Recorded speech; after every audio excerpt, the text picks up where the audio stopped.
আমার জীবনে আমি ব্যর্থ। একটু সুখ খুঁজতে অনেক দৌড়িয়েছি, কিন্তু আমি ব্যর্থ হয়ে ফিরে এসেছি দুঃখের কাছে। না পেরেছি আমার পরিস্থিতি কাউকে বোঝাতে, না পেরেছি সত্যিকারের কারো আপন হতে।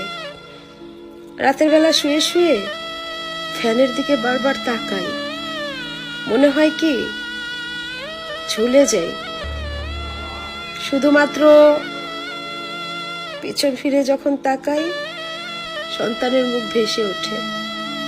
মনে হয় আমি মরে গেলে আমার এই সন্তানের কি হবে। শুধুমাত্র এই জন্য কিছু করতে পারছি না। হ্যাঁ, আমার পরিস্থিতিটা এটাই।